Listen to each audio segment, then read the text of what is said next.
How's it going, people? Welcome back to the channel and welcome back to another Fourever Arsenal podcast. We're here just about, a couple man running a few minutes late. We're going to talk about that. I don't know why someone's holding up three fingers. Also, can you make it clear that it's three fingers, please? Because you're doing it at a slight angle and it doesn't look quite as... looks like you're going for something a bit different. What are you on about, judges down there? What are you on about? He's on mute as well. Even better. It's embarrassing. 3-point judge. Just call me the 3-point judge. That's all I want to be. I want to be known as 3-point judge. I'm going to call you the late judge. That's what I'm going to call you. I'm not late. I had internet issues or you being a... do you know what? I'm going to really say this now. I do not trust you as much as far as James could throw you. I really mean that. Can I tell the people why you're saying that? Can you give me a second? Yeah, give me a second. Feel free. I sent the link for the stream into the Fourever Arsenal group. The link, just the link. It's streamyard.com/a few letters and numbers combined. Yeah. This was done well before the time allocated to record the show, well before. Coming up to the time to be here for the show on time because the rules need to be implemented. People, remember we heard this -3, all of that. It's a disgrace. Michelle in the bathroom. It's going crazy. Yeah. So Listen, I've had 2 points deducted for that as well. Wait, let me finish. Go on. I've sent the link and it's / letters, numbers combined. Lee's having a hard time getting in. He doesn't know what's going on. Now, my colleague, the producer behind the scenes, he's sent the exact same link, letter for letter, number for number. And bear in mind, Lee Judges types this out. He types these links out. He doesn't click them. He types it. So all of a sudden, he's typed my colleague's link and it works. And now he's framing me as being someone suspicious and he doesn't deserve a points deduction. I was here waiting. My child's crying. He wants his dad. It's Christmas time. And this guy's keeping me here, holding me up for extra minutes. For a point, you wouldn't feed your son. I'm telling you that now. I'm not having that. Just for some unknown reason, it wouldn't go through. And James had the same sort of problem. It was just maybe a technical issue. And I'm pretty sure technical issues, if we're going to go on that, Jordan will be on -30. You know what I mean? Like, come on, let's be honest. No, I'm not having it. Well, you know what? There's a lot of feelings going on here, because certain person gets it right. The 2-0 win as predicted. And everybody, there's a bit of jealousy in the house. That's all I'm saying. No one could be happy for a 3-point judge. That's all I'm saying. I'm just still laughing. Sorry, can we just acknowledge the insanity? I know it's old news now. The fact that Lee was doing a podcast with his missus locked in the bathroom. Yeah, that's my dedication. That's still finishing me. with an iPad. Don't forget that.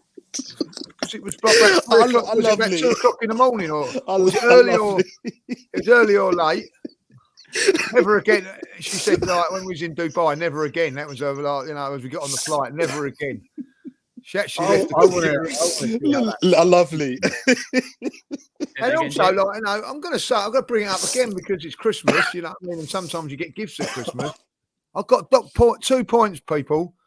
Yes, 2 points for attending my daughter's birthday meal and running late. You know what I mean? I couldn't not just say, by the way, forget about the chocolate cake, Emily. I've got to be back for the... I've got my son ringing me now. I'm I'll get a point deducted. Sorry, child, can't answer because I might get a point deducted. Yeah. So she didn't have no chocolate cake, and I lost 2 points. But anyway. Oh shit. We move, as Turkey says. We move. I was sweating. Arsenal scored 2 goals. Lee Judges got 2 points. We're here to talk about it all. We'll bring the prediction table up later. Lee Judges did get the correct score, but he's on trial at the moment. We're going to see what James and Jordan has to think when the prediction table comes up. We'll give them time to mull it over. Surprised you're not putting me on trial. That was a minute late. No, you made it. James, come on, you made it, bro. You made it. You was on time. Oh, God, look at that. I'll come round and clean your sheets in the morning.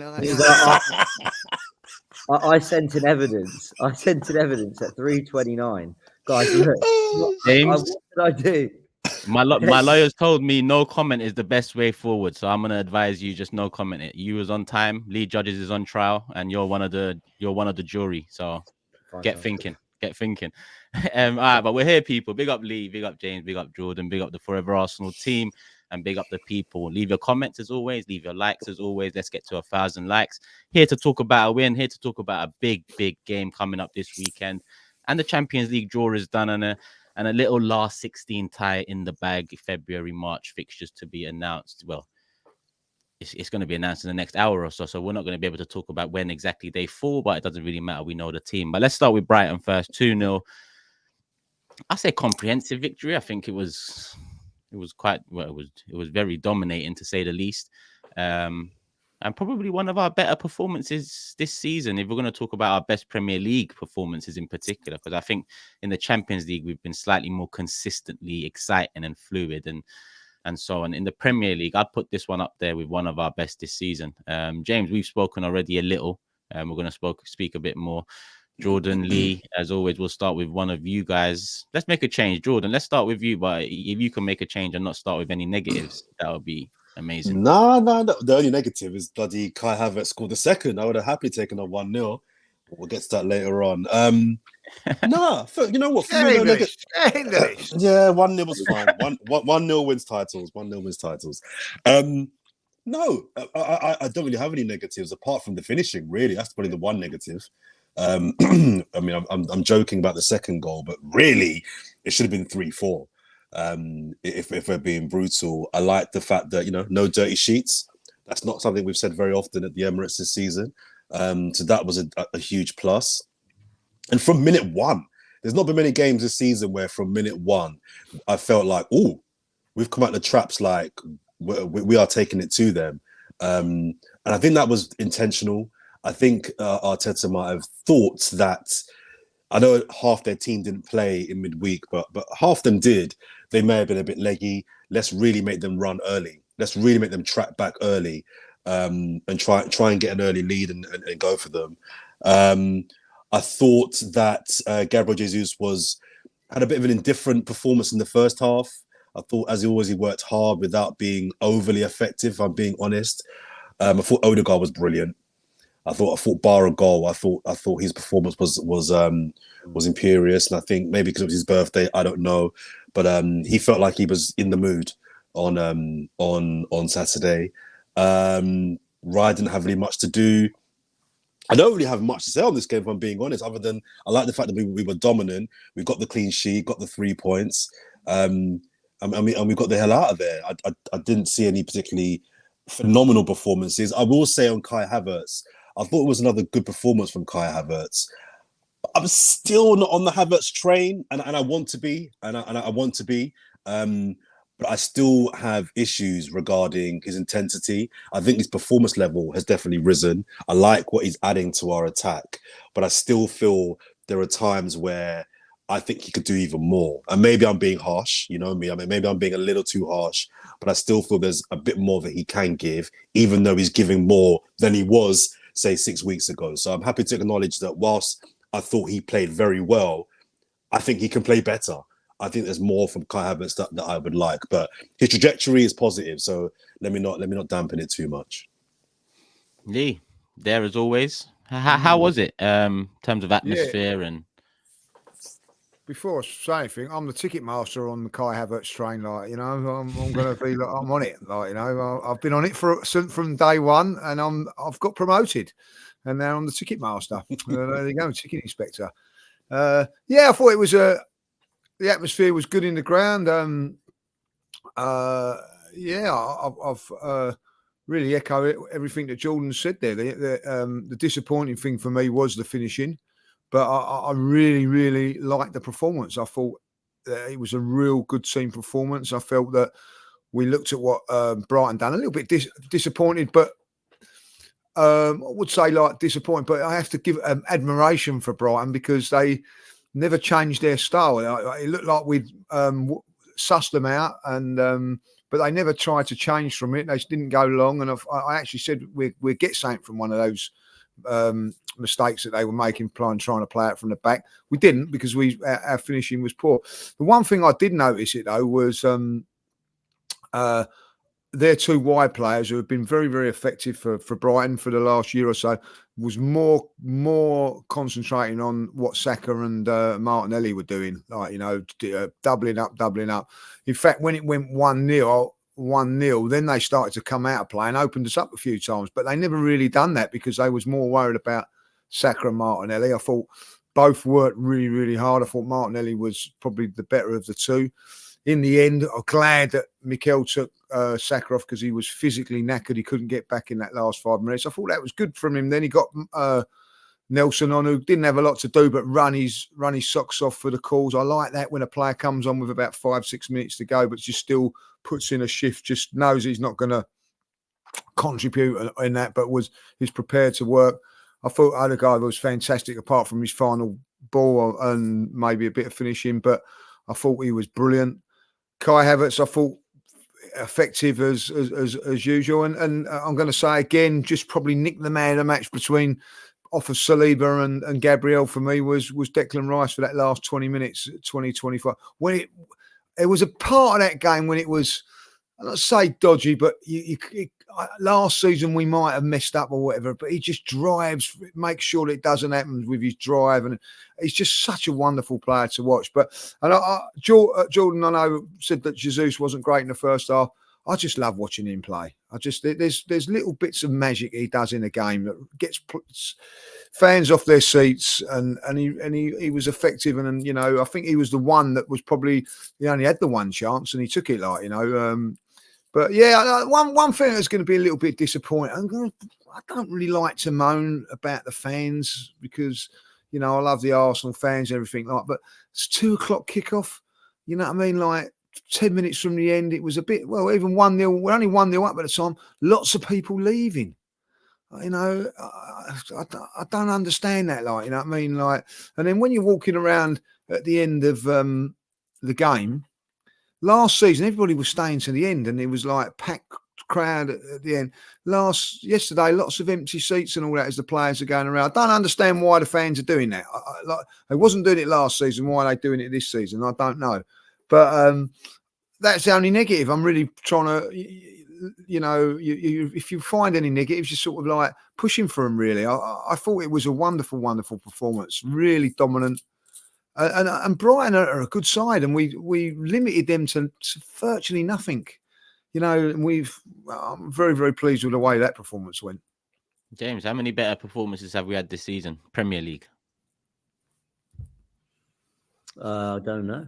I think if you're talking about tactically nullifying a team and getting over the line, then Man City's got to be up there. I think if you're talking about Goodison Park, and look, by the way, doesn't that Goodison Park win look better and better with every week that goes by? So listen, we've had some good ones, but that's my favorite one in terms of how dominant we were. Isn't it funny though? Like, I think this almost should be a little bit of a lesson to fans, me included. Like, don't underestimate how much the fine margins can swing an opinion quite drastically. I don't think that performance against Brighton was actually that different to the Man City one, both tactically, both in terms of, I think the only difference was that we started really fast against Brighton and we took control of that first 10 minutes. Villa, I thought, started better against us. But generally, same kind of thing, winning the ball in midfield, lots of transitions, pressing really well. Actually, a lot of frustration in what we made of those openings, and actually not kind of really killing the opposition for the mistakes they made. But then eventually we did get the goal against Brighton where it eluded us against Villa. But yeah, really, really good performance. You know, there seems to be, we do this a lot in kind of football media and football fandom or whatever, like a team or a club or a manager do really well, and they sort of, the way we look at them goes right to the top, and then maybe they have a bit of a purple patch and suddenly they sink quite quickly. De Zerbi and Brighton are a very good side. This is a team that have had a lot of injuries, have had a lot of their best players, best staff, lots of the things that make Brighton great, you know, plucked away, but they keep going, they keep, you know, reinventing themselves and finding another way. And this year they were in European football, not just the Conference League, you know, in the Europa League with Marseille, Ajax and Athens, came top of that group, managing all the injuries, and are still 8th in the table or something. Like, there's a lot to respect about Brighton and De Zerbi, and they play really good football. And for us to completely control a game to a point where you actually have their players and their manager in particular, De Zerbi, coming out and saying they're one of, if not the best team in the league. We've not had that before. We've never felt like that after a game before in terms of just how much we dominated.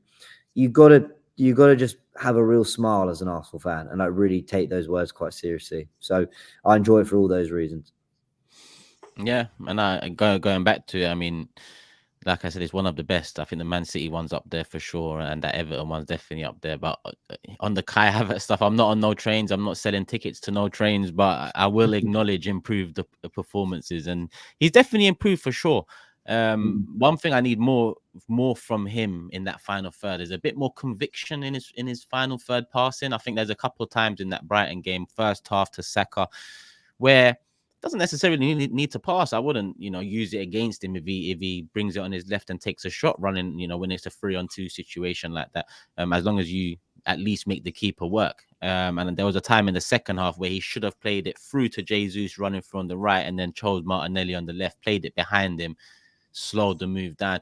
That he needs to be a bit better at, but you see this, I used to just, not even used to, I still do, because I don't understand, this confidence thing to the extent it's used, but it does seem like he's playing a lot more confidently now.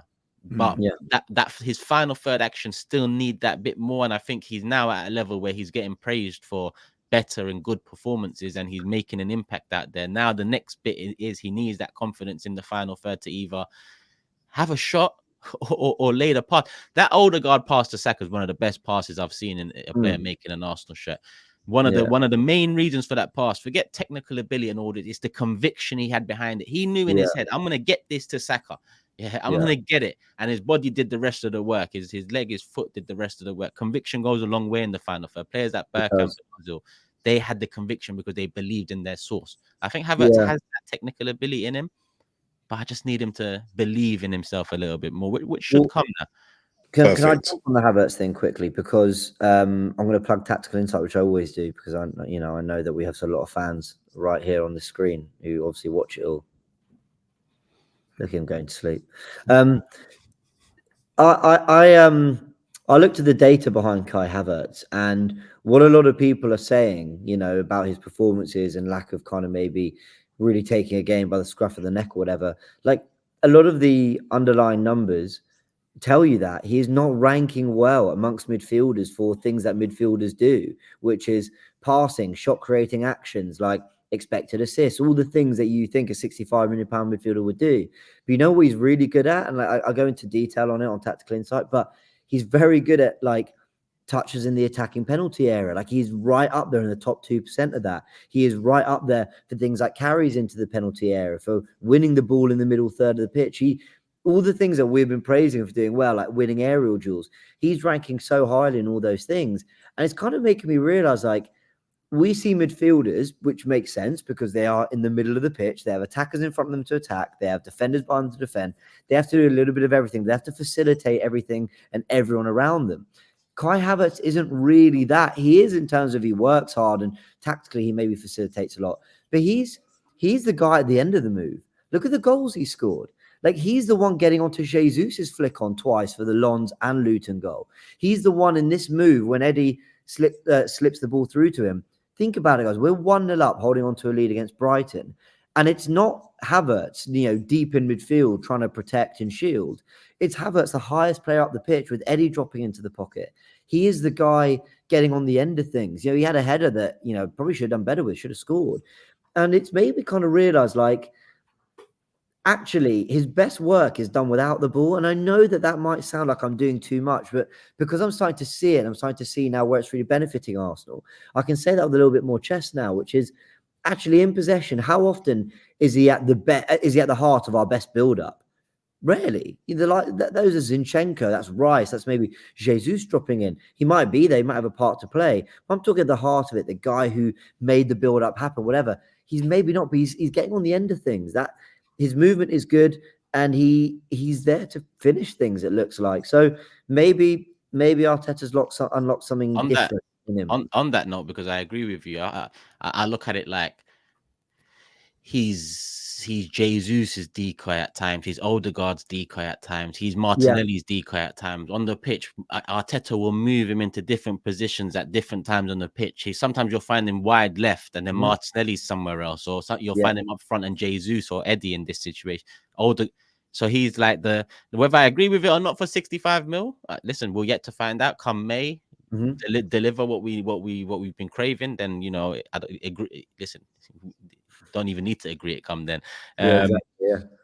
But yeah, at least I'm seeing some worth, because I can't lie, I didn't have high. Well, I still don't have high hopes, but I didn't even have low hopes, if I'm honest with you. So at least my hopes have raised a little bit that he can add something. And he's only 3 goals shy of Xhaka's career high for Arsenal, which was last season. So he's on course to get better. And what I wanted out of an upgrade in Xhaka's position is someone that adds more output in the final third, more productivity. So hopefully he does that. It was a really nice finish, by the way, because he slightly lifts it so that the outstretched leg of a keeper couldn't just block it away. So it's actually quite a clever finish. Some might say the keeper should have done better, but he gets enough lift on it to make it. Go on, Jordan. What were you moaning about now? What's wrong with it? What's wrong? No. I was agreeing with the latter part of what you said when you said some people may say the keeper should do better. I think if that's my keeper, I'm looking at him like it's a good finish, but I'm looking at my goalkeeper. It's not. I wouldn't even call it. He finished that little lift he puts just means that it's not high enough. Maybe I'm overdoing it, but it's not high enough for the outstretched arm. It's not low enough for the leg that stuck out to just block it away. That's quite clever from him. I'm not saying he hit an impossible part of the net, but I think he took it in a way that made it that bit more difficult. Genuinely, I'll give him his moment. I'm not going to dampen it. We'll give it to him. I mean, Ozil used to do it it was totally different. But Ozil used to punch the ball into the ground so that it was difficult. That was totally different. That's an unbevelievable bit of skill. But what I'm saying is, rather than just try roll it into the back of the net, you put a little bit of lift or something. You're making it. Let's guys, let's give it to him. Nice little goal, old Kai. 65 million. He scored again. Unbelievable. I'll tell you what, no one's saying at the moment, we're missing Xhaka. So that tells me, 4 or 5 weeks ago, we're missing Xhaka. No one's saying it now. So Kai's doing the business. He's doing well, but like I said at the start, if he gave me Xhaka last season and Kai Havertz now, I'm taking Granit Xhaka. So I'm not sold on Kai Havertz just yet, but right now he's doing well. Yeah. So let's say that. Let's say when he's doing well. Yeah. Massive. Yeah, I agree. Massive. Can he? He's been weirdly physically commanding in that midfield, like winning his duels, winning the ball back up the pitch. If you can do that away at Anfield, I'll actually be pretty impressed, because they're Jurgen Klopp midfielders they're renowned for just making it so difficult for you to settle into a game, and they'll physically outdo you. If he even just does what he did against Villa and in this last game away at Anfield, I'll legitimately be like pretty impressed with that.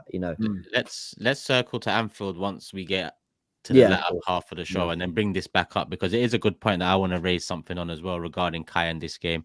But on this Brighton game, I mean, we could talk about Rice again, but that's become somewhat the norm. I think Ben White criticism is becoming quite a running theme now. Did you hear about you heard he's playing through injury? I found that out about 2 hours ago. Yeah, I saw that. And so I actually sort of want to apologise. I did it on Tactical Insight as well. A player who's playing through injury and comes out and is still kind of giving their all, I do feel bad, because I've been quite on him for the Villa and Luton games. I didn't think he looked great against Brighton either.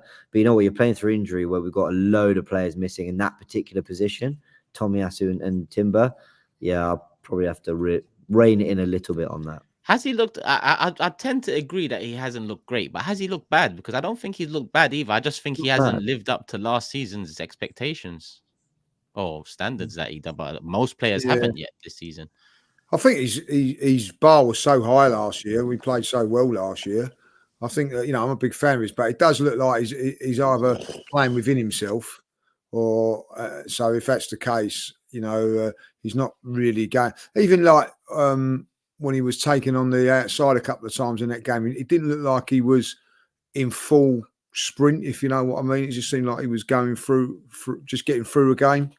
So, I don't even know what the injury is. Do we know what the injury is? Or someone just someone said it looks like he's carrying a knock, and then the best of ITKs, the team news and ticks guys on Twitter, said that yeah, he is. So, but there was that game he came off the bench near the end. Surely that contradicts. Like, would that? Well, yeah, against, in a dead rubber, he comes on, and why would you do that on a dead rubber? Like, so I don't know. I just don't think he's not quite at it for whatever reason this time around. Look, listen, he done some good things yesterday, Saturday. He done some good things, but he's not at the level he was last season. And listen, that's not a criticism, because that level that he set himself last season was exceptional. It was exceptional. I was saying it was probably the best English defender at the time.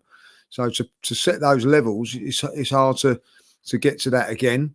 But he was up against a very, very good player, by the way. And I know that he was more defensive minded, but listen, he's going to skim more than one defender this season. So listen, I just think he's just lost a little bit of form. And as I say, like, if he is injured, and we're saying that a half-fit Ben White is better than a full-fit Cedric, I'm not so sure about that, like, so. Because he hasn't been bad, I don't think it's been that much of a concern. I just put it down to the whole change up tactically, because, like I said, the same can be applied for every player. I don't think any player has reached the standards they set last season yet. I think the hope is that they reach it in February, March, the business end, and we really, start kicking on a la City over the last however many years in the business end. But I don't think Ben White's been bad for me. I mean, I think Tomiyasu has been our best fullback, but that goes across the both sides with Zinchenko and Ben White. There was one moment Zinchenko didn't help out White with that quick free kick. I think Matoma grabbed it and then Ben White had to get a yellow. I think that was first half off the top of my head. So after a yellow, probably in your head. Not that they attacked much, but yeah, I just don't know why people are talking about it as much as they are. I don't think it's a big concern. Jordan, what do you think? No, I don't think he's playing poorly, but I think, until we have it confirmed that it's definitely an injury, I'm not gonna run with that. He's not been great. The games that James flagged earlier on, in those games, he was poor, and more so, some of the goals that were scored across those games were down to him. So, he needs to up his level for sure. Tomiyasu is our best fullback when everybody's fit on current form at the moment. I don't think he's been awful. It's not a case of, as Lee said, would I rather have a fully fit Cedric in over a 70% fit Ben White? I'm not there yet, but against Liverpool, he will be tested. So I think we'll get to that later in the show, but I think it's a genuine question as to whether you want a right back that will be tested by Liverpool's wide men, who's not fully fit or on form, against someone that did have one good game, all being a dead rubber, and is fully fit. I don't know, but he needs to raise it again for sure. Cool. Just thought I'd have a little word on Ben White, because I'm seeing a lot of traction with his name involved on socials and a lot of people asking about him. Anything else on the Brighton one that I'm missing? Because I don't think there is much else. I'm glad that Jordan mentioned that Odegaard was brilliant. I thought he was better in this game than he was against Wolves. I mentioned after the Wolves game tentatively, because I think people were just really excited to have a great Odegaard back, and he was very good. He was a lot better in that game, but better than what he'd been showing before this season. Against Brighton, he was cleaner. His decision making was really good. The passes were attempted again. Right, I don't mind him getting it wrong in front of goals. Scoring goals and putting it in the back of the net is the hardest thing to do. Yeah, he missed chance against Villa. That's frustrating, but the general frustration was towards the team. I felt this Brighton game, he just pulled the strings really, really well. Thought him and Trossard linked up really well for the build-up in that second goal. Eddie's appearance off the bench was nice. That's a lovely pass for the equaliser. For the equaliser. Thank God it wasn't an equaliser for the second goal. Yeah. I thought Saka looked really good. Like, he was just taking on Milner, just giving him trouble all game. And I said it on the watch along. I would like to send a big thank you to William Saliba and Gabriel Magalhaes for playing for our club, because they're unbelievable. Like, I really, they are two special defenders. And you can give credit to Mikel Arteta tactically for the way we pressed Brighton and we forced them into so many errors. This is one of the best teams in the league when it comes to playing out the back and possession-based football. We forced them into so many errors. But can you do that if you don't have two defenders that you can basically say, yeah, follow your man all the way into midfield. We'll cover you and we know you'll win it. Like, you have to trust your players, and you only trust them because they're that good. And Saliba and Gabriel are, for me, the best partnership in the league. I really believe that. And two of the best defenders in the league. Like, I'm totally convinced by it. Yeah, they're definitely. Well, I agree this season for sure. Saliba and Gabriel tends to not get the credit that Saliba does, but that's the way football works. Usually, one centre back partner gets more than the other, but they both work well together, and I think that's the formula for them to. Eddie definitely, you know, you're right to mention him. I mentioned him in my fan cam, but it was an excellent pass. We look at that Brentford chance that he had. Well, in hindsight, we won it, but at the time it was 0-0, and we thought, why didn't you look up and pass it? Tame effort, you know, that could have cost us two extra points. But this time he got it at his feet. He didn't even really look up like that. He disguised the pass quite well, because it looked like the easier pass was the one out to Saka, I think. Instead, he put some disguise on it into Havertz, and yeah, the rest is history. Game wrapped up. But not only the game wrapped up, but Champions League last 16 draws wrapped up. Before we get into that, hit the like button, people. 31 minutes in, we should have hit 1,000 likes now. Get your comments in as well on the Brighton game, thoughts, feelings, etc. And yeah, James, you done the draw on obviously right here on this channel live. Make sure you go check that out, people. Good conversations throughout. Lee, Jordan, let's start with you on the draw. I mean, Porto, I think favorable one. Well, I'm trying to go to the game actually, because Porto, that's a part of Portugal that I've not been to before, and I've been to most places in Portugal, and I hear good things about that. So I'm doing a league. I'm looking to kind of get my holidays via Arsenal for the next 6 months. You know what I mean? I'll be brief, because I don't mean to sound obtuse or even rude. I just don't care. I really don't care. We've got Porto. Let's beat them, knock them out, and move on. When it comes to cup competitions, my mantra is just win. Just win. If we'd have drawn, I know we couldn't draw them, but if we'd have drawn Real Madrid, cool. Let's get on with it. Let's go. If we'd have drawn Copenhagen, let's get on with it and dominate. I don't really care. And I'm not trying to be rude. What do you mean by that? I mean, like, the team we've drawn isn't important to me. We're in the next round. Do you know what I mean? Just beat the team and move on. I don't care if it's a big team. I don't care if it's a European minnow. My focus is on, we're in the Champions League. We're back in the big party. We've got a good enough squad to go deep in this competition. We've got a good enough manager to take us deep into this competition.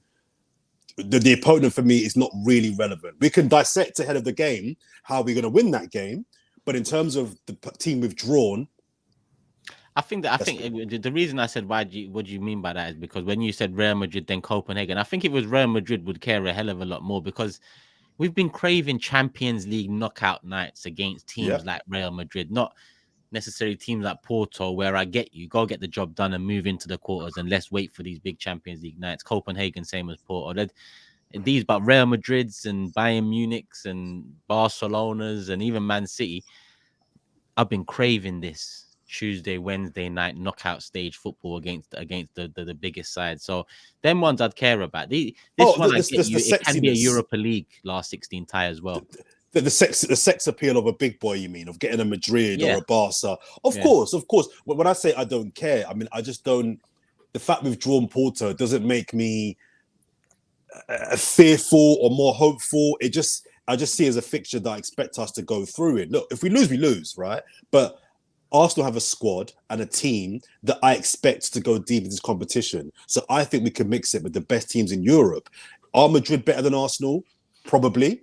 Are Man City better than Arsenal? Yes. Are Bayern better than Arsenal? Probably. But I think we can mix it with them. I wouldn't be scared if we draw Bayern. I wouldn't be scared if we draw Man City. So because we've got a squad that I believe can mix it with the best teams in Europe, I'm not saying that I expect us to win those games, but we can compete with those teams. I'm like, I don't really care who we draw. Back in the day, we didn't have a team good enough to mix it with the best teams in Europe. So I did care. I did care because I was fearful. Whereas now we've got a squad that I look at and think, you should be mixing it with the best boys in Europe. Never mind Porto. So whoever gets drawn out the hat, for me, it doesn't really make a difference about how I feel. Compete and win. Move on. I do want to stick on you in terms of this subject for a sec, because I do get. So who are you saying if we was to come up against you think our chances are limited in qualifying for the next round? Because those are the ones that surely, like Real Madrid. I mean, yes, there's only 3 teams. There's only 3 teams that I think we go into it as non-favorites. But it's PSG. I expect us to beat PSG. Okay, yeah. Against Napoli, Napoli. I expect to win those games. Inter. Again, I'm not saying we will. I'm just saying I expect us to. Yeah, so same. Because I have that confidence in what my team brings. It just means that I'm not carrowing. I'm not scared if we draw a big boy. I'm not like praying for a Copenhagen. I'm praying for a small team because, like I said on previous pods, we want to win the Champions League, right? And we can't tiptoe our way to a final. You've got to beat the big boy. So the fact that we've drawn Porto, cool. That's a favourable draw that we should win. But I'm just being consistent in that if we'd have drawn a big boy, my response would be the same. I'm not chopping and changing depending on who we get. I expect my team to compete at the bare minimum with the best in Europe and at best beat everybody else. Cool. Lee's getting tired. I might start dock points for yawning now as well. So be on the lookout, James, Lee, and Jordan. If I see any yawns, there is -1. Wow, it's just me boring. That's what it is. Yeah, it is. Yeah, I didn't want to say that, but every week I'm gonna go to Jordan for at least 40 minutes to show until these points go down. Get him on a tactical insight. There's no need for that. There's no need for that. Yeah, there really was any need for that. How are you feeling, though, Lee? This is what the draw's about. That's why if you want Real Madrid or you want Bayern Munich or someone, come second in your group. You're guaranteed to get in one of them. Like the reason that we got top is that we got a favourable draw going into the last 16 and getting to the last 8. And listen, anything can happen then when you get into the last 8. That's got to be the objective to you're going to play one of the big boys then, whatever happens in the last 8. The main thing is getting there, and you want to get there as easy as you can, as stress free as you can. 2 teams that I looked at that draw and thought were favourable before the game: Porto and Copenhagen. You knew that Man City were going to get Copenhagen. I knew that. You know what I mean? Like that was a guarantee. You know what I mean? So it only really left Porto, and to get them out first, I was buzzing for that draw today. I was really looking forward to it, And then when it come up, I really want to play PSG at this sort of stage, and if I'll be honest, because they're capable. But I looked at it and I thought, well, what's the best places to go to? Probably Porto or was one of them. So I think it's a good draw for us. I'm looking forward to it. It could be over Valentine's weekend. It could cause a bit of stress. You know what I mean? Well, actually, I've just apparently it's going to be the 23rd. Yeah. Porto away, 21st of Feb. That's confirmed, is it? Like, yeah, it's not confirmed. The reliable sources have said. Reliable sources. Well, that's cool. Not my reliable sources. The reliable sources on the internet that you can have a look at. So I think that's a bit strange because I thought because we was the first ones out, we'd be in the first bit of the draw. Do you know what I mean? Do you know, like the first patch of it? But listen, that means I think that's even better. It means that we're later on in February to start the campaign again, which isn't too bad. So, Porto are a decent side. But I think they was in Barcelona's group when they ended up on the same points or something like, so it weren't like that. But like Barcelona who won their group, they'd be looking at it and thinking going to Napoli, that's not a big consolation. That's a tough game. So I think at the end of the day, it could have been a lot worse for us here, boys, a lot worse games for us. So, I'm really looking forward to it. Yeah. I'm sorry. I am too. I'm just excited to be back in the round of 16. Porto feels a little familiar just because we've played them 6 times since in the last 15 years or something. So we're used to playing them a little bit. We've never won there, but we've also slapped them up 3 times at the Emirates. They haven't scored. So it'd be a game we should fancy ourselves. They do have apparently a very stern defense. I mean, I'm just seeing some of the mini. That's confirmed now. That is confirmed. Right, there we go. So it's confirmed now. So I've just been learning online, today that they've got a good defense. Only 9 goals conceded in the league. Experienced players, the likes of Taremi who lead the line. He's 31 years old. Good all-round striker, can score goals. Pepe, who we all know from his Real Madrid days. There's some talented players there, and Arsenal don't go through. So the only way Arsenal don't go through is if they don't handle the occasion well.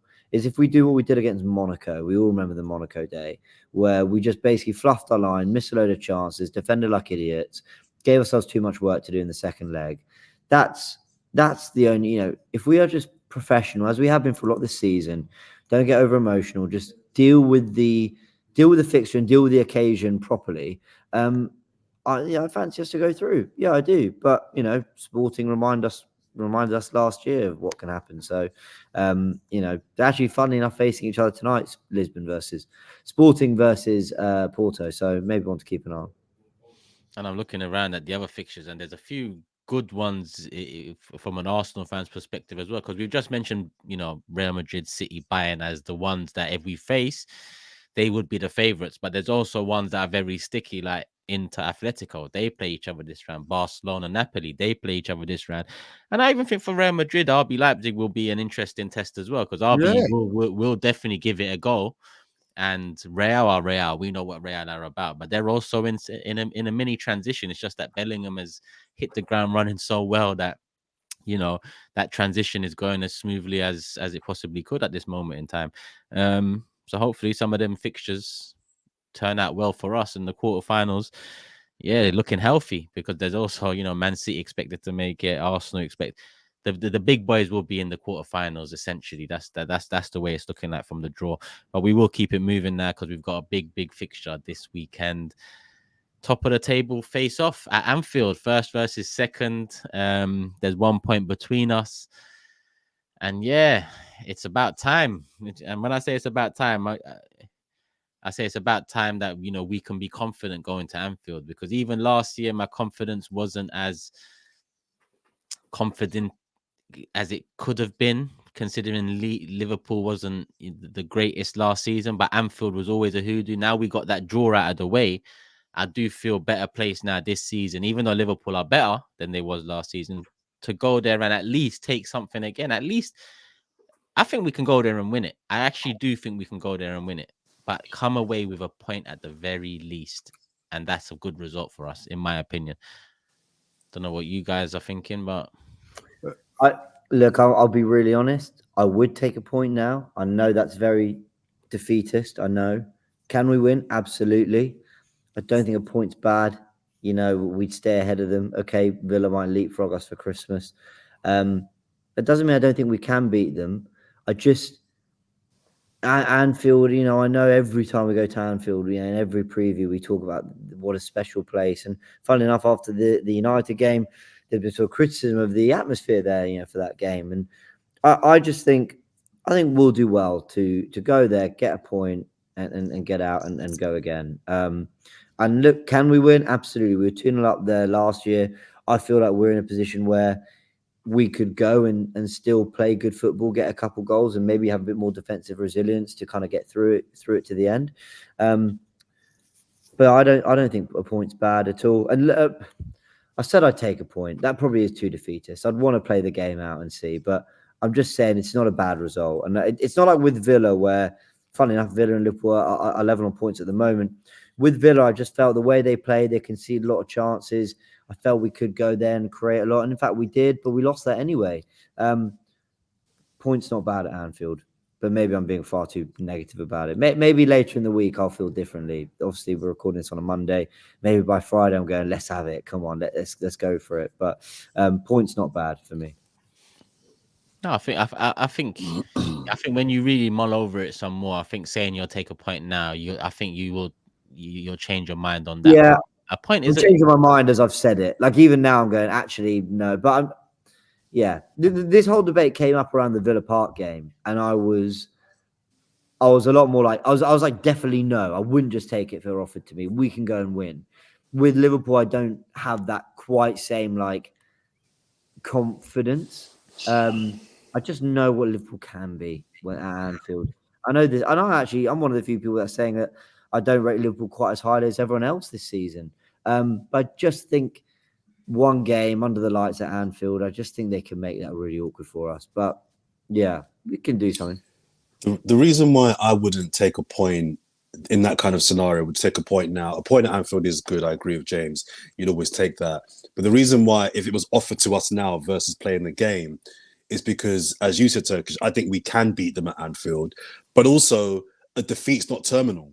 So if we played the game and lost, it's not like it's not terminal. If this same scenario was in, say, end of March, I might take a point before the game and say, scrap the game, just give us a point and we'll move on.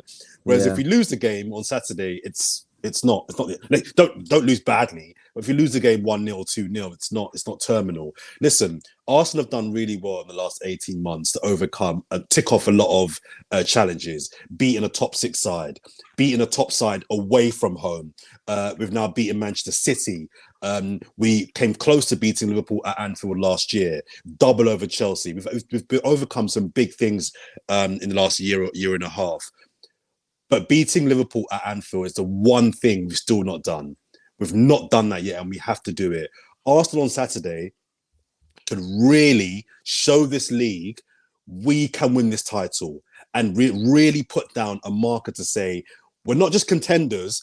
We are putting our hands up to say we are the front runners. City are in a bit of a weird period. If we can go to Anfield, and I agree with James, Liverpool aren't as good as I think the table shows them to be.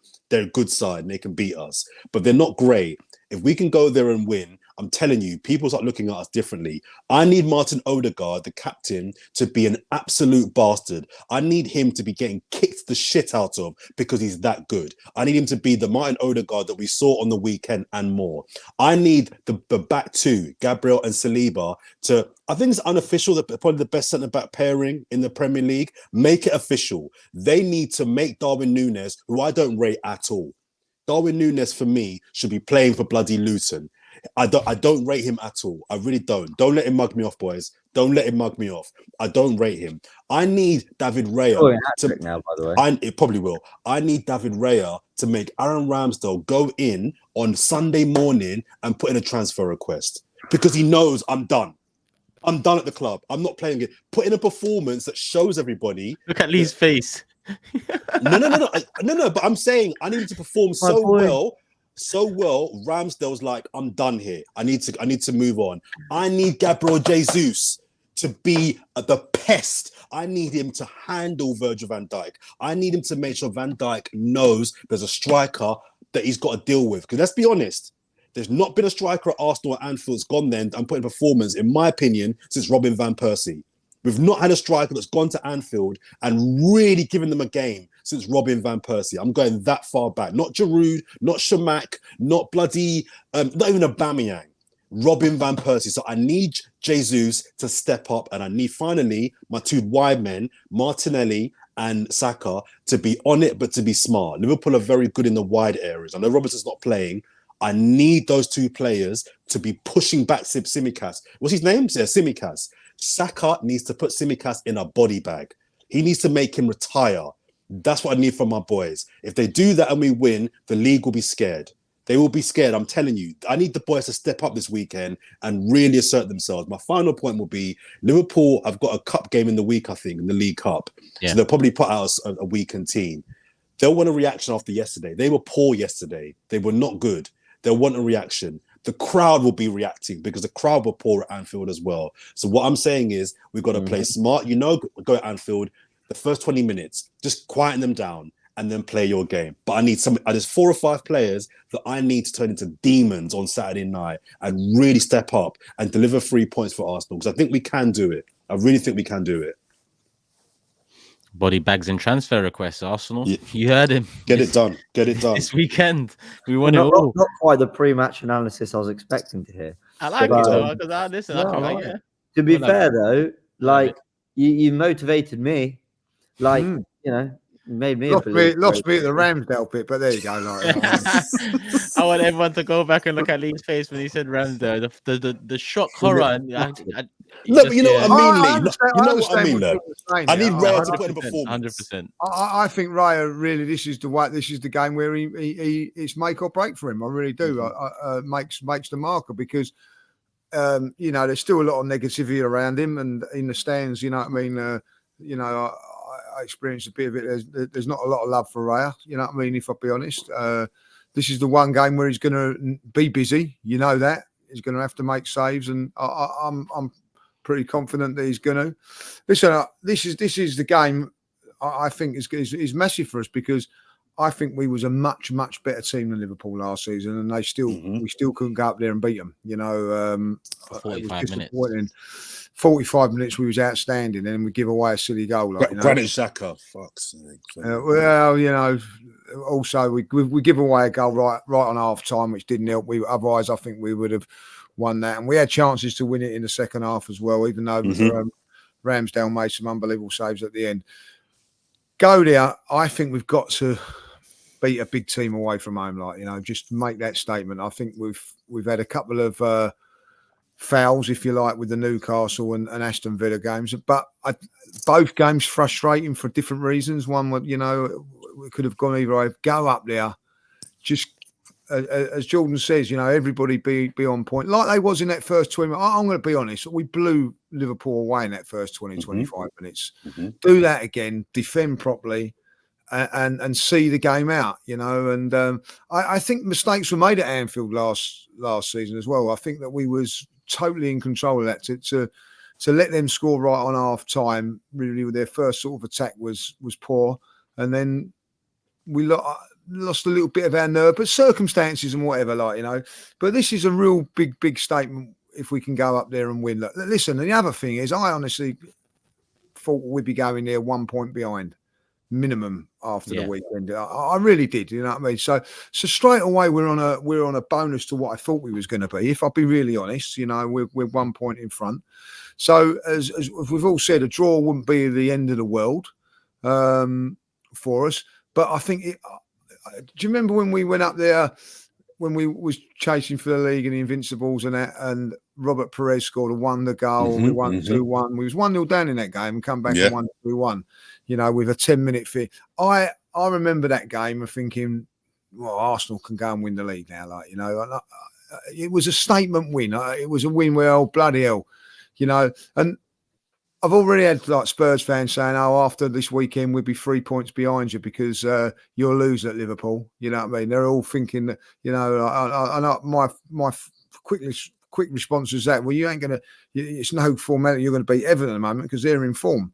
But anyway, that's enough. That's what everybody suspects that Arsenal will lose this game. Go and prove everybody wrong and go there and win it, and it'd be a real really massive boost for us to do that, like, you know. And listen, I'm going to be really honest. Over the last few years, I've gone up to Anfield, not so much last season, but the years before, realistically hoping to keep the score down, you know what I mean, get it respectable. Over the last couple of seasons, you know, the League Cup time went up there with a 0-0 with 10 men when Xhaka got sent off. We've got the 2-2 draw last season. I think this is the time. I really do. I'm not saying I'm overconfident, but I think this is where Arsenal deliver, and I think they will on Sunday. Saturday. Is that 2 draws in a row at Anfield then? No, we lost in the league game. Got beaten heavily, I think. But that was before the cup game. Could have been 2 seasons ago. Oh, so yeah, it might have been. Yeah, so we might have 2 draws in a row at Anfield. Wow. Yeah, so 2 draws in a row after. Yeah, so the 0-0 and the 2-2. So yeah, let's go there and it's been a long while since we won at Anfield. And the thing is, when Liverpool were better than us a few years back, and Manchester City, they come to the Emirates and they won. You know what I mean? They put a marker down. You know what I mean? Like, and you walked away thinking, whoa. Yeah, Liverpool were a bit better than us, you know, outclassed us today, blah, blah, blah. Even when we was going well, chasing for the top 4, you know, Liverpool come down and done a job on us. Let's do a job on them. Please, let's do a job on them. I think all season I've said Man City are the team that should win every league title. If we go beat Liverpool at Anfield, it's Arsenal that should win this year's league title. That's how big it is. Going 4 points above Liverpool and Man City not playing, that'll be 8 points above them. We should go on and win the league title from there. I know it's very early, but that should be the confidence. That should be the moment we look back on in May, you know, having won the league title and said that was the moment we all turned around and believed. Because Lee's right. These teams came to Emirates and had their way with us when they was, you know, challenging and winning league titles. I want us to start doing the same. I hear that. I wouldn't go as far as say personally that I think if we win, that would mean that we should win it. But I think it should garner a confidence that, well, if we can beat Liverpool away, why can't we get a draw at worst case at City? Why can't we get a minimum one? Go on. If Liverpool went 4 points clear of Arsenal, let's say at the top of the league, 4 points clear of Arsenal, 8 points clear of City, I think, Jordan, you'd say Liverpool should win the league. I don't know if I would, but even if I did, it would only be because they've been there and done it. So I'll be saying that on the basis that they've got pedigree and showing that they know how to take a big win and then cross the line. If I was to say that, so I'm not sure we're quite in the kind of win this and you should win the title territory yet, but I think the rest of the league looks at us differently. I think teams will play against us differently. I do think it's interesting to see how we play against Liverpool this year, because last year we, as Lee says, out of the traps early, but that was kind of how we played for the first half of the season at least. We don't play that way anymore. So I'm really interested to see how we start the game. Do we contain? Is it traps out early? I'm really keen to see how we do it again, because this is the fixture last year for me where the title went. I know people say the West Ham game, the Southampton. This was the game for me where the title went. I could see it was devastating for me. This one here. I want to just very briefly again just mark out Saka. I've said that Saka is not world class. I don't think he's world class yet, and I don't say he's world class because I think in his position the guy that is world class is Mohamed Salah. This is the game where I think Saka can genuinely, in my opinion, and for me, show I'm the guy now. I need Saka to get the ball and just have, like I said, I mean, I take back the body bag analogy. That was a bit crass, but I need Saka to have what did the kids say, in a spliff? I need him to have Tsimikas in a spliff. Do you know what I mean? I need him to have him in bits. Sort of. I need Saka to announce himself that I'm the guy now.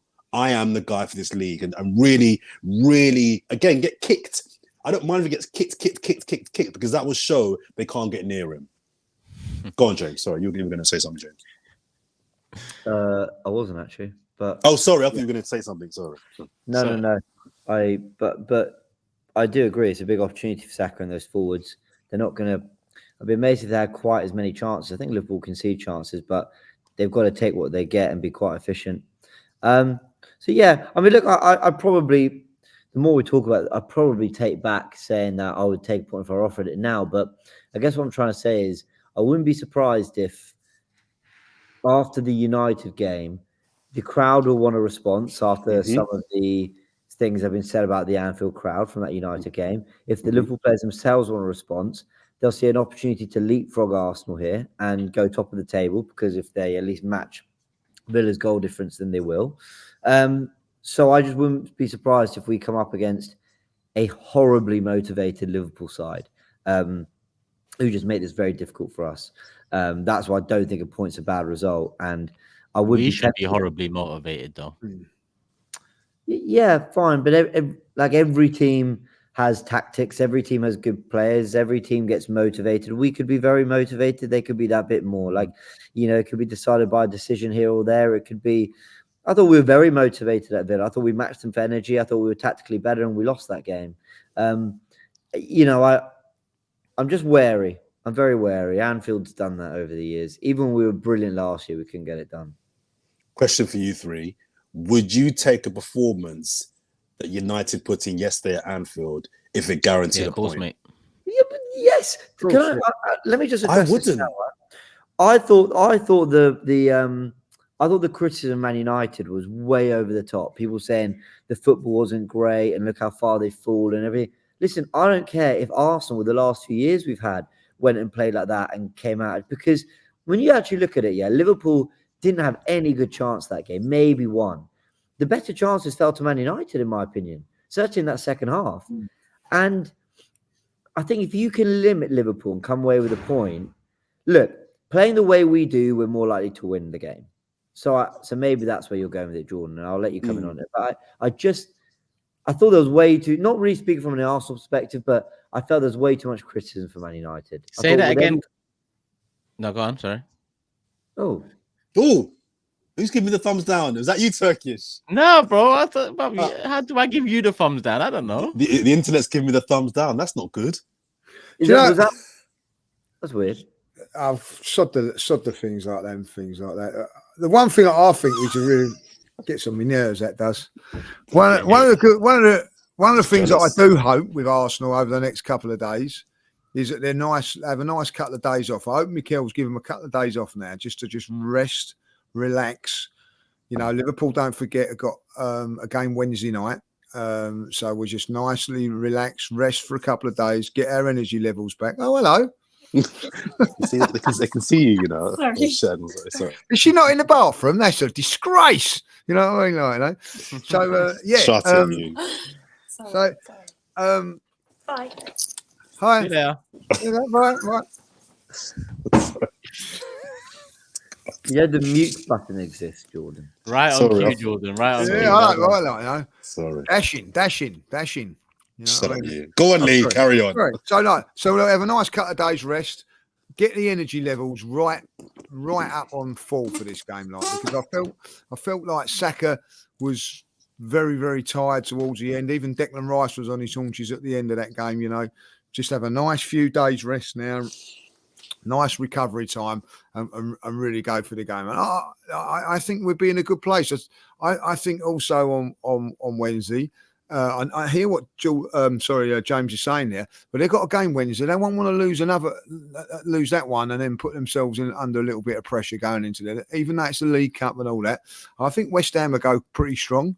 So I think that again that suits us. Like just hoping that Mikel, I don't know if he has or not, has given them a couple of days off, just really just recharge those batteries. Well, to your point, Lee, I don't want to go Robbie on us here, but that fixture midweek could have been us.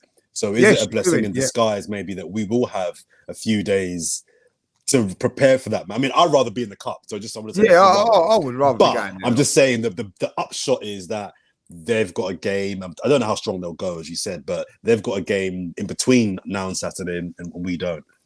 3 of our next 7 games are Liverpool. So it could have been 4 of the next 8. Yeah, unbelievable. I mean, so yeah, big month and a half.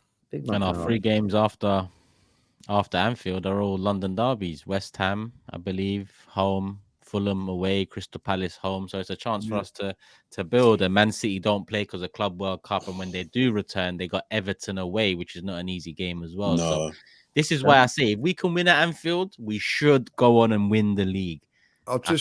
We should go on and win the league. I just looked up that Champions League fixture on the 21st as well. The next game after that is at home to Newcastle. So we've done all right out of that, like, you know. And the following game is the FA Cup quarterfinals, whether we're in that or not, like, you know. So what weekend is that? The follow-up one? The follow-up one is the 21st March, is it, or something like? And then the following weekend is scheduled for FA Cup for quarterfinal weekend. Okay. So we might not even be in the cup by then, like, you know, because we've got a difficult game. But so things have, you know, on the draws and all that, and worked out very nice for us. Just a handful of, I mentioned a few players, just final point, that I need to step up. But I think another person that we need a big performance from is Mikel Arteta. I think in his evolution as a manager, it's just another test for him to see if he can really come up against a world-class manager at Anfield and get out there with 3 points. I think how he sets us up, the team he plays, I think will be obviously integral to the players have got to do it on the pitch. But I think how he sets us up, the tactics that we employ, I think will say a lot about him. So we need him to be on form as well.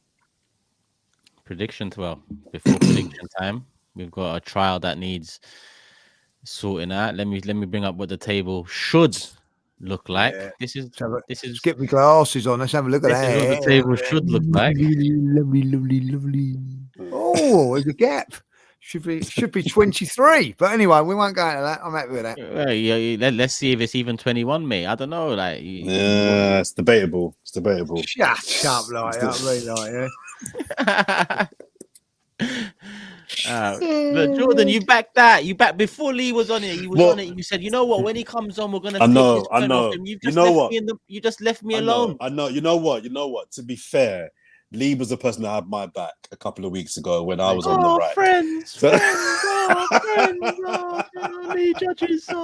Listen, I am genuinely innocent of that today. Whatever, I had issues, no problems, like, you know, it's issues. You know what I mean? Like, you know. He's pulling away though. He's pulling away. That's what I'm saying. You lot let him get away with technical difficulties. When my alarm's not going off in the morning, do I say technical difficulties? Do I get away with losing 3 points? That's a stretch. That is a stretch. I say he got more front than Brighton. Hey, is it not technical? Technical difficulties. Is it not technical? Well, he's getting away with it. Lee Judges, what a slime ball. He knows how to slime ball. I actually asked you to call me 3-point judges, and now I'm being called slime ball. It suits you more, mate. It suits you more. Shocking behaviour. That looks good. That does. For the audio listeners, Lee is top. Another correct score. He's on 3 correct scores now, 21 points. James in second, 1 correct score, 18 points. I'm in third, 2 correct scores, 17 points. And Jordan, fourth, 1 correct score, also 17 points. So Judges pulling away somewhat, still only 4 points from top to bottom. Lee.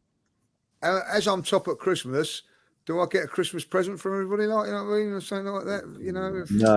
No? Yeah. We'll send it to you.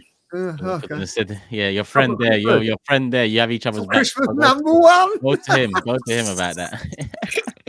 Christmas number one. Well, to be honest, James can't even get ahead.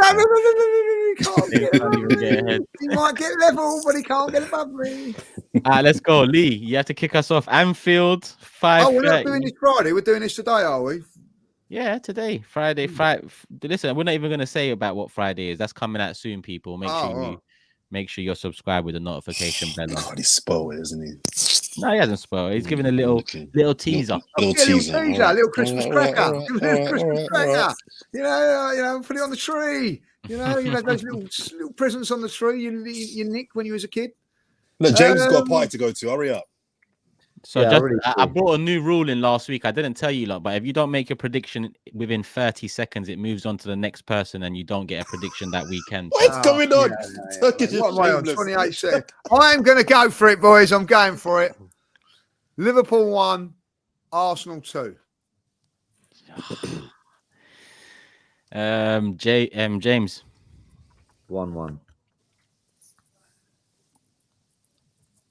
2-2. Jordan. 2-1 Liverpool.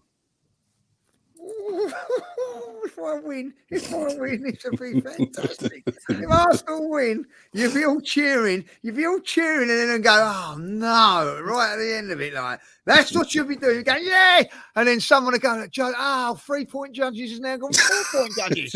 It won't be happening. Now gone 4-point judges. I was actually going to predict 2-1 Arsenal, but when you predicted it, I said to myself, I can't go 3-1 Arsenal. That's just too much. Yeah, it's tough. It's tough. It could have gone 2-0. Let's round off the predictions, people. Lee's gone for a 2-1 Arsenal win. Me and James have both gone for draws. James has gone for a 1-1. I've gone for a 2-2. And Jordan has gone for a 2-1 Liverpool win. All predictions are there. Prediction table is there. Remember, we are on audio platforms as well, people. Spotify, Apple, Amazon Music, all of that. So you can follow us and subscribe there. Sometimes the shows come out earlier on those audio platforms. So if you're there, you'll get the exclusive. But we're here right now, YouTube. So hit the like button. Let's get up to 1,000 likes. We've done the predictions. We've talked about the game coming up. We've talked about the game just gone, the Champions League draw. More to come in February on that. And we're going to round it off with comments of the day. Everyone ready? Oh, yes. Can I go first? I've got a couple. The first one was from Jamie Mitchell, which was a very, very sweet comment that he put in. He said, this was a short one. Thank you for helping me through the miscarriage me and my missus went through. Massive respect. And then in brackets, he's got tactical insight is great. And I just think I do a lot of podcasts and a lot of people send in messages talking about how certain podcasts can really be like a friend, and hearing people talk about something that you're passionate about when you're going through something a difficult time can really feel like an extra friend or a member of the family. And for whatever sorry, I forgot his name, I think it was James, has gone through watching our podcast, obviously sorry to hear that, man. got him through a very difficult period for him and his missus. There was another one that I've got, but I'm going to defer while I find it to James. You go next. He passed it on. Yeah. Is, Laurent Shervington, I hope I pronounced that right. Imagine what Fourever Arsenal four-a-side team would look like. Turkish, the sweeper, yelling orders and keeping everyone in line. Lee, the maestro, the midfield maestro, making crucial tackles and playing elegant through balls. James, the young gun up front, making precise runs and scoring cheeky back heels. And Jordan. Wanker. I'll say that. I like that one. I like that. Yeah, I bet you did. I've gone for this one because I think this is incredible. This is it's from Brian 36, and he's done this 4 days ago. Like he said, I'm telling you, Lee needs his own travel show. Porto this time of year is lovely. Yeah, Porto was good. Porto was nice. I saw that one as well. That is, I had to bring that out. It was incredible, like, you know, to say that, and that was, I had to check that, and it was 4 days ago that he put that comment in there. And we went and pulled out Porto today, like, you know. So, could you give us the lottery numbers this week, please, Brian? Why not? The lottery numbers. Can you tell us if we're going to win at Anfield or not? Yeah. Can you give me the prediction? Actually, Brian told me it'd be 2-1. So there you go.